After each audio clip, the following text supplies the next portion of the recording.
शहबाज गिल साहब का धुआंधार press conference, उसके बाद मरियम नवाज का बयान, उसके बाद इमरान खान का ऑडियो नंबर 3 जो आज लीक हुई है। इन तमाम ख़बरों को आपके साथ वजाहत से डिस्कस करूँगा। अस्सलाम वालेकुम, मैं हूँ बशीर खटक। शहबाज गिल साहब का धुआंधार प्रेस कॉन्फ्रेंस आज हुआ। अच्छा, एक तरफ मुल्क का इंटीरियर मिनिस्टर कहता है कि बिल्कुल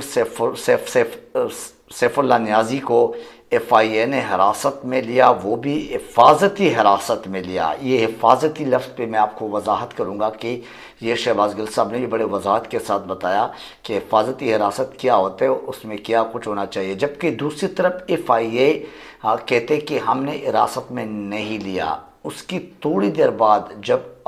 टेलीविज़न पे ख़बरें चली, जब सोशल मीडिया पे ख़बरें चली, जब लोगों को पता चला, तो थोड़ी देर बाद मीडिया पर आकर एक FIA की ऑफिशियल जो कि बयान, और वो भी मीडिया पर एक इदारा आकर बयान देते हैं कि हमने हिरासत में नहीं लिया। किसको?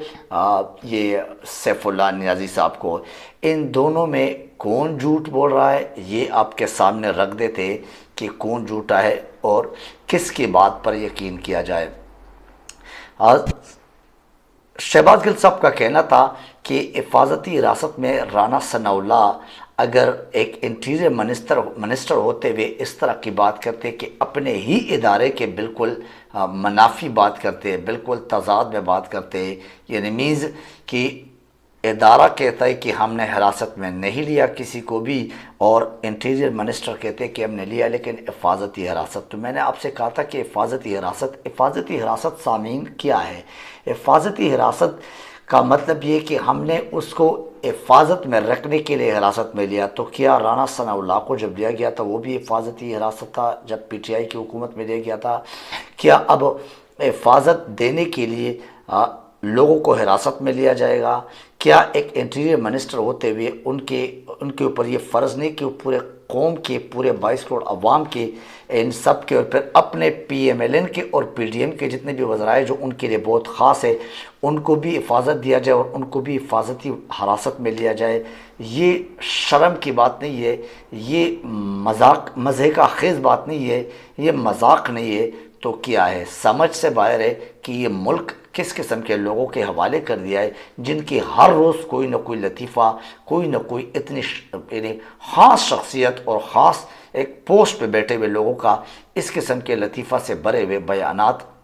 और इस तरह के गैर ज़िम्मेदार बयान, इस पे हकीकत में हमें सिर्फ हंसी आती है और हम मातम ही कर सकते हैं, जो कि मैं हर दूसरे व्लॉग में आपके साथ यही बयान, यही फरियाद करता हूँ। एनीवे, फिर इसके बाद आपको मरियम नवाज़ का बयान कि इसहाक डार का वापस लाना, और उसका जब इसहाक डार वापस आए थे उस वक़्त यानी उनके तमाम केसेस जब ख़त्म किए गए तो उनने कहा कि ये इनके मुँह पर, ये मरियम नवाज़ के अल्फाज ही थे कि ये इनके मुँह पर एक थप्पड़ है। थप्पड़ तो ज़रूर है लेकिन इनके मुंह पे वाज़ेह नहीं है। अब ये अवाम के मुंह पर, या शायद PTI को कहते, PTI के वज़रा को कहते, इमरान खान को कहते कि इनके मुंह पर, और या जिसने ये केस बनाया था, या नेब कह दो या अदलिया कह दो, या इस तरह के इदारे जो इस केस को देख रहे थे और इसकी जांच पड़ताल कर रहे थे और उनने इसको इश्तिहारी डिक्लेयर किया था, या उनके मुंह पर थप्पड़ है। ये किसके मुंह पे हम ले लें कि उनके मुंह पर? एनीवे, मरियम नवाज़ को इस जवाब में आज इसने, ये शहबाज गिल साहब ने भी अपने प्रेस कॉन्फ्रेंस में बताया, लेकिन मैं भी ये सवाल कर रहा हूँ कि अवाम के सामने अगर अवाम भूल गए कि इसहाक डार का वापस लाना, उसके इश्तिहारी जैसे केसेस ख़त्म कराना और वज़ीर-ए-आज़म के जहाज़ में वापस लाना या आना, फिर वज़ीर ख़जाना बनाना, ये एक थप्पड़ तो वाकई है। क्योंकि आवाम के मुंह पे जो थप्पड़ होते हैं जब ये लोग हुक्मरानी में आते हैं। यानी अभी हमें ये कि यही इसहाक डार जब भाग गया था वज़ीर-ए-आज़म के जहाज़ में इसी पाकिस्तान से, और फिर इश्तिहारी डिक्लेयर हो गया था, और वहाँ पे 4-5 साल से بیمار پورے لندن میں گھوم رہا تھا، لیکن بیماری کے ایک بہانہ بنا کے اور عدالتوں کو پیش تھا، مطلوب تھا، پھر بھی نہیں آ رہا تھا۔ اس جملے کے جواب میں یہ بتانا چاہتا ہوں مریم نواز کو اور جتنے بھی مریم نواز جیسی ذہنیت کے پٹواری ہیں ان کو، کہ کیا یہ لانا جو ہے نا وزیر اعظم کے جہاز میں یہ ایک تب پڑے، یا اس کو یہاں پاکستان سے بگانا اور اس وقت باغ کے لے جانا وزیر اعظم کے جہاز میں، اور وہ ایک تب پڑتا۔ ان دونوں میں سے کسی ایک کو تو آپ سچ یا جھوٹ کسی ایک طرف لے لے کہ یہ تب پڑ کس کام کو کہتے اور کون سا تب، کوئی ایک تو ضرور تب پڑتا ہمارے اس پاکستان کے اداروں کے لیے، پاکستان کے قوانین و آئین کے لیے، اور پاکستان کے عوام کے لیے، بیچارے معصوم عوام کے لیے۔ عمران خان کا آڈیو نمبر 3 لیک جو آج ہوئی ہے، آڈیو جو آج لیک ہوئی ہے، اس حوالے سے جو کہ پی ایم ایل این اور پی ڈی ایم کے پروفیشنل آئی ٹی اور ان علی، اور آپ کو پتہ ہے کہ وہ جوڑ توڑ میں بہت ماہر ہے، اس قسم کے یعنی جو جوڑ توڑ ہوتے اور اس طرح کے کام جو ان کے ہوتے، وہ جو اپنے پراپر پروفیشنل لوگ بٹھائے ہیں، اپنے ٹیمیں بٹھائی ہے، ان کی آڈیوز اور ویڈیوز جملوں کے الفاظ کے اور بیانات کے ایک جگہ سے اٹھا کے دوسرے جگہ جوڑنا، ایک جگہ سے توڑ کے دوسری جگہ جوڑ کے، اور ایک واقعے کے بعد دوسرے واقعے کے ساتھ ملانا، پھر ایک آڈیو کی باتیں دوسرے آڈیو میں اور ایک ویڈیو سے نکال کے دوسرے ویڈیو میں، آڈیو کو ویڈیو کے انداز میں جوڑنا اور ویڈیو کو آڈیو کے انداز میں جوڑنا، یہ سب سے پہلی بات تو یہ کہ یہ عمران خان کے فیور میں ہے، یہ عمران خان کے اگینسٹ میں نہیں ہے۔ لیکن اگر لیک ہوئی ہے تو اس میں بہت سارے ایسے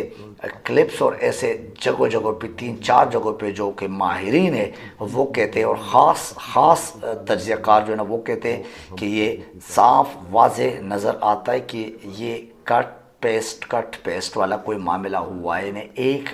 واقعے کی، ایک بات کی، ایک سمت کی، ایک آبجیکٹیو کی، ایک ڈائریکشن کی بات کسی اور جگہ لگانا۔ تو یہ ٹیکنالوجی کے دور ہے، اس میں بچے کو پتہ چلتا ہے کہ آپ نے کس چیز کو کہاں سے اٹھایا اور پھر کس چیز کو کہاں پہ فکس کیا۔